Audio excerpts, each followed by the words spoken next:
John Huston waited, 39 years to make the movie. And we had a lot of fun, Michael Caine and myself. He didn't bend. He didn't flatter.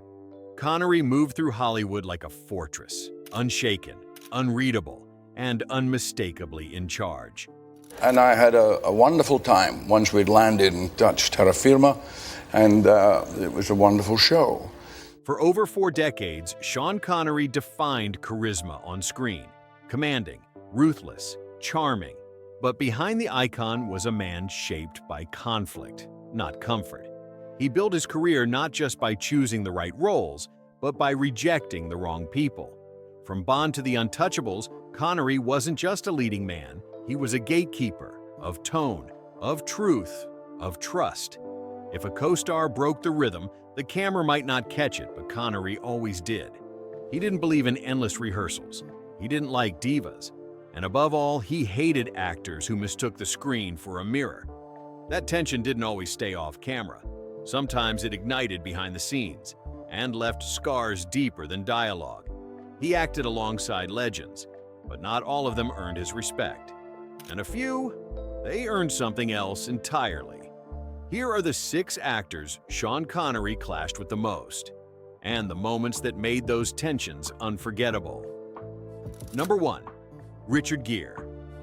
First Night was supposed to be regal, timeless, a tale of chivalry carried by giants. But while Connery carried the crown as King Arthur, he found Richard Gere's performance more suited for a cologne commercial than a battlefield epic. Connery reportedly thought Gere brought too much vanity to a role that required restraint. "He's playing Lancelot like a runway model," Connery allegedly told the crew. The tension never boiled over, it froze, and that silence between them bled into the final cut, where chemistry turned to coldness and nobility turned to noise. Connery didn't hate Gere the way some actors hate rivals. There was no shouting, no sabotage. What frustrated Connery was the mismatch. He was a craftsman of stillness. Gere was all motion, style, and polish. On set, Connery reportedly kept rehearsals brief, conversations minimal. "Let him do his thing, I'll do mine," he told a producer. For a film centered on moral conflict and love triangles, the real triangle was simpler. 2 actors, 1 director, and no shared vision. Director Jerry Zucker later said he had to navigate 2 very different energies between the leads. Connery was from a school of minimalism. Gere came from the era of charisma-forward acting. Connery believed the weight of Arthur came from what wasn't said. Gere, by contrast, filled silences with posture and presence, and to Connery, that felt hollow. "A king doesn't compete for attention," Connery once said. "He commands it." There's no record of a major blow-up, no tabloid feud, but if you watch the final scenes of First Night, the distance between Arthur and Lancelot wasn't acting. It was insulation. 2 men in the same film, never truly in the same world.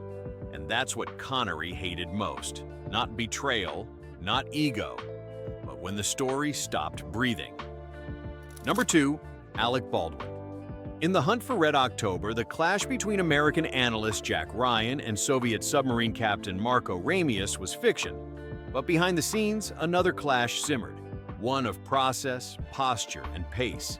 Connery, a veteran of over 3 decades by then, valued economy. Baldwin, younger and still finding his rhythm, preferred exploration. "He overcooked it," Connery reportedly muttered after a take. It wasn't hostility, it was impatience. And for Connery, that was worse. He didn't want to fight. He wanted a partner who knew when to shut up and shoot. Director John McTiernan later admitted that balancing the energy between Connery and Baldwin required some careful handling. Connery showed up, knew his lines, gave 2 takes, 3 at most, and walked away. Baldwin often wanted to feel his way through a scene, tweaking delivery, adjusting tone. To some directors, that was process. To Connery, it was clutter. "He's playing the scene for himself, not the lens," Connery reportedly told a crew member. While there was no shouting match or dramatic showdown, the tension built in silences. Connery rarely stayed on set when Baldwin was filming his close-ups. "I've done my part," he once said. walking away from a monitor. What he disliked wasn't Baldwin's acting, it was the uncertainty. Connery believed that if you didn't know your character by the time the cameras rolled, you didn't belong in the room. In interviews years later, Baldwin praised Connery's professionalism, even calling him the anchor of the film. But Connery never returned the compliment. Their chemistry worked because they were never really in sync. Connery brought command, Baldwin brought nerves, and that dissonance made the movie better, but made their working relationship one Connery never wanted to repeat. Number 3, Nicolas Cage. The Rock was explosive, and so was the energy between its two leads. Connery moved like a general, controlled and exact. Cage moved like a fuse, unpredictable and crackling with nervous electricity. The contrast worked on screen, but left Connery exasperated in rehearsal. "He's acting like jazz," Connery once quipped. "And this isn't music." He admired Cage's passion, but not his process. Their mutual respect was professional. Personal connection? That never happened. And when the credits rolled, Connery didn't just leave the set. He left Cage behind too. Director Michael Bay later called the pairing lightning in a bottle, but off camera. That lightning sometimes hit the wrong target.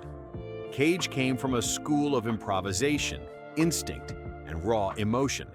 Connery worked from a different blueprint. He believed in rhythm, line integrity, and sticking to the script.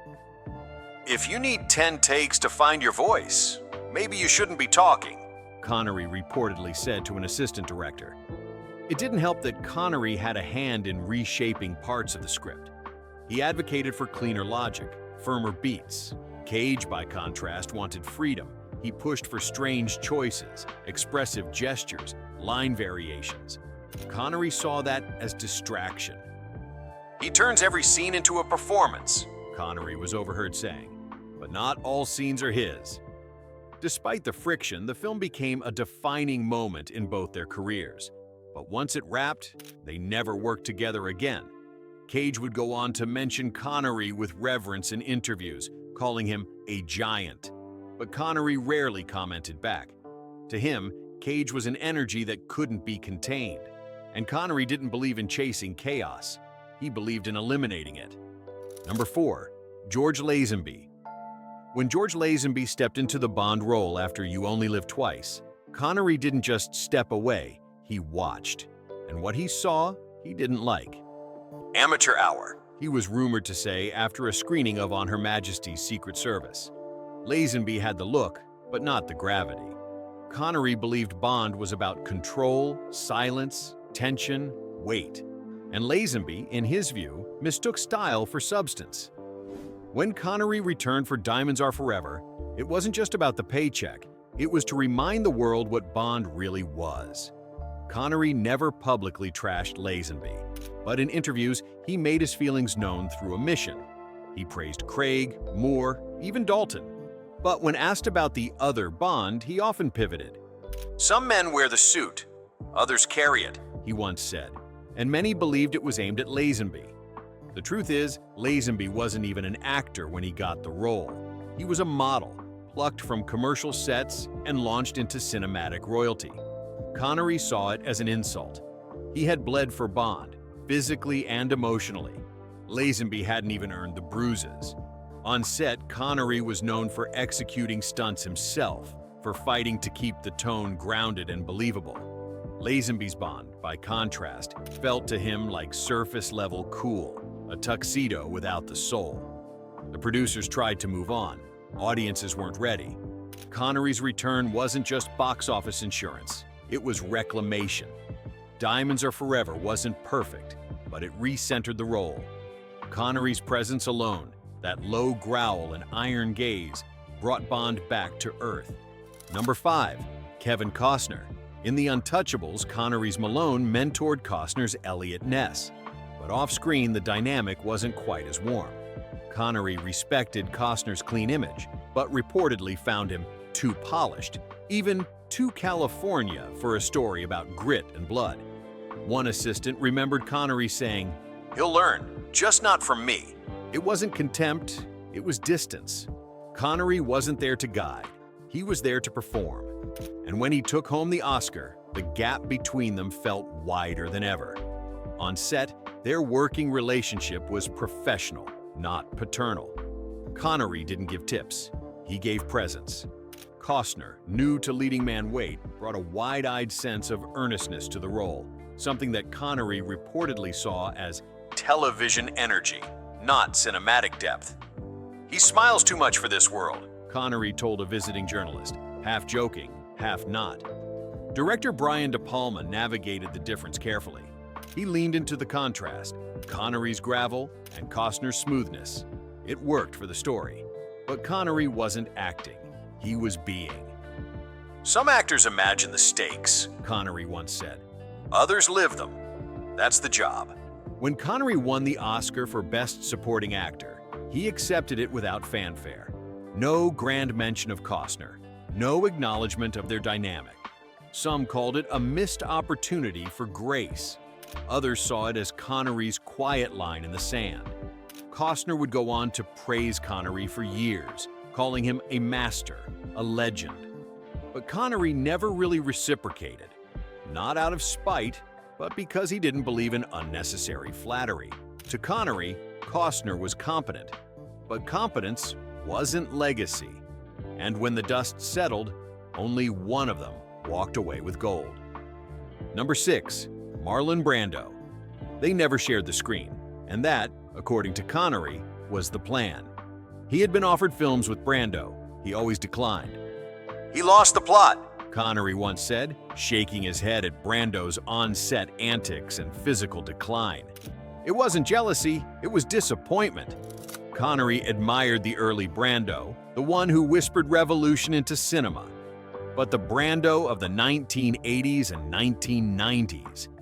To Connery, he was a warning, not a partner, a legacy misused, a talent that drifted too far from shore. Connery came from discipline, Brando came from instinct. And while that instinct reshaped cinema in the 1950s, Connery watched decade by decade as it unraveled into chaos. On sets, Brando became known for tantrums, cue cards, showing up late, and rewriting scenes. "He's writing a different movie while the cameras roll," Connery allegedly said when declining a role opposite him in the late 1980s. There was also a professional boundary Connery refused to cross: respect for the crew. He had grown up with tight budgets, harsh conditions, and an understanding that film was collaboration, not indulgence. Brando, in contrast, treated sets like altars to his moods. "The work is sacred," Connery once told a fellow actor. "The ego isn't." Producers chased the dream of putting two titans in the same frame. Connery always said no, not because he feared being overshadowed, but because he feared the film would suffer. He believed that when brilliance becomes erratic, the work pays the price. And Connery never gambled with legacy. He didn't need to work with Brando to know the outcome. He had already seen the aftermath. Connery didn't hate Brando. He mourned him. Because sometimes the greatest betrayal isn't what talent does to others, it's what it does to itself. Connery didn't believe in blacklists. He believed in boundaries. And once someone crossed them, too much ego, too little discipline, too much noise, he simply closed the door and kept moving. These clashes weren't born of pettiness.